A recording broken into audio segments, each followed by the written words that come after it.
இந்த ஆதவ் அவன் அந்த டெல்லியில் பேசும்போது கொஞ்சம் அதிகமாக பேசினான். அப்படி இன்னமும் சொல்கிறேன், அதிகமாக பேச விட்டது தப்பு. நான் சிஎம் ரொம்ப மென்மையாக போகிறாரு. ஆனால் எல்லாருமே அவர் மென்மையாக போகிறது சரின்னு ஒத்துக்கிறாங்க. ஆனால் நான் ஒத்துக்கலை. நாங்கன்னா நக்கீரன் ஒத்துக்கலை. ஆளை பிடிச்சி அப்படி ஒரு நறுக்கு போட்டிருந்தா டெல்லியே இந்த லாபி பண்ணியிருக்க முடியாது. சரி, அது ரைட்டு, அரசியல், அது ஒன்றும் செய்ய முடியாது.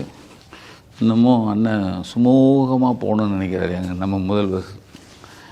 ஆனால் டெல்லியில் பேசும்போது சொன்ன வார்த்தை சுருக்குனுச்சு. நமக்கும் இத்தனை மாவட்டங்களில் போனோம். இந்த மாவட்டத்தில் இங்கே போகும்போது எங்களை வரவேற்றாங்க. யார்? போலீஸ் வரவேற்றுச்சு. ஒரு ஃபோட்டோவை காமிக்கணும்ல. வரவேற்றா மாலை போட்டு கொட்டுலாம் வச்சு நாயனை வச்சு அதெல்லாம் வச்சு போலீஸை கேட்டேன். நான் என் தம்பி மகேஷை வச்சு என்னையா கேளு, ஏதாவது போலீஸ் நமக்கு தெரியாமல் ஏதாவது வரவேற்றுருச்சா? நமக்குன்னா பத்திரிக்கை தெரியாமல், பத்திரிகைகளுக்கு தெரியாமல் வரவேற்றுருச்சா?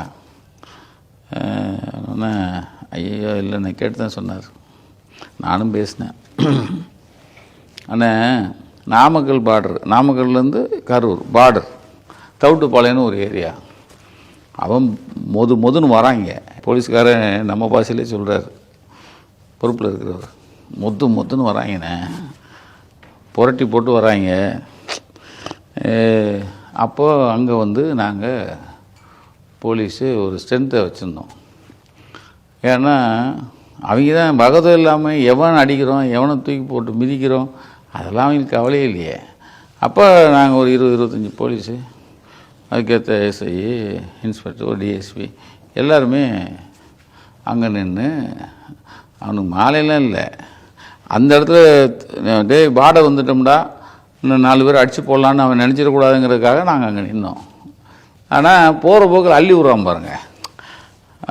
இப்போ அங்கே டெல்லியிலேருந்து பேசும்போது அங்கே அங்கே சுற்றி இருந்த பத்திரிகையாளர் ஒருத்தர் கேட்டார், என்னென்ன நீங்கள் உங்கள் போலீஸ் வரவேற்புலாம் கொடுத்துச்சுன்னு. அடி விளக்கமாறுன்னு. நான் பொய்னா வாயை திறந்தா பொய். எங்களுக்கு வேலுச்சாமி வரும் வலுக்கட்டாயமாக திணிச்சு கொடுத்தாங்க.